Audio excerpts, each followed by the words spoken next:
মহিলা প্রবেশ করবে না।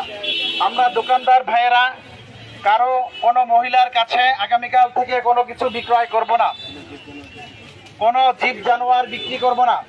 দোকানদার ভাইদের দৃষ্টি আকর্ষণ করা যাচ্ছে, আগামীকাল থেকে প্রত্যেক দোকানের সামনে পর্দার ব্যবস্থা রাখতে হবে এবং সেই পর্দা প্রত্যেক নামাজের সময় ঝুলিয়ে দিতে হবে। অর্থাৎ প্রত্যেক নামাজের সময় বেচা কিনা বন্ধ থাকবে। দোকানদার ভাইদের দৃষ্টি আকর্ষণ করা যাচ্ছে, আগামীকাল থেকে এই মার্কেট এলাকায় কোনো মহিলা প্রবেশ করবে না।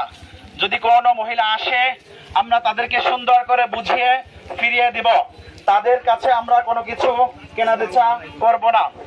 আমরা খেয়াল রাখবো কোনো ধরনের কোনো জীব জানোয়ার, এই ধরনের কার্টুন, এই ধরনের পুতুল যা আছে আমরা এটা বিক্রি করব না, নিজে বিক্রি করব না এবং অন্যদেরকেও যারা বিক্রি করে তাদেরকে আমরা নিষেধ করে দিব। মাদ্রাসার এই ঘোষণা আমরা তাদেরকে শুনিয়ে দিব। এটা হলো একটি দ্বীনি পরিবেশ। এখানে আমরা সব অর্জনের জন্য, সব কামাই করার জন্য এসেছি। হ্যাঁ, আমাদের দুনিয়াবি ফায়দা হবে, বেচা কিনা করব, হালাল ব্যবসা করব, কিন্তু কোনো গুনাহের কাজে জড়ানো যাবে না। দোকানদার ভাইদের দৃষ্টি আকর্ষণ করা যাচ্ছে, আগামীকাল থেকে এটা বন্ধ করতে হবে।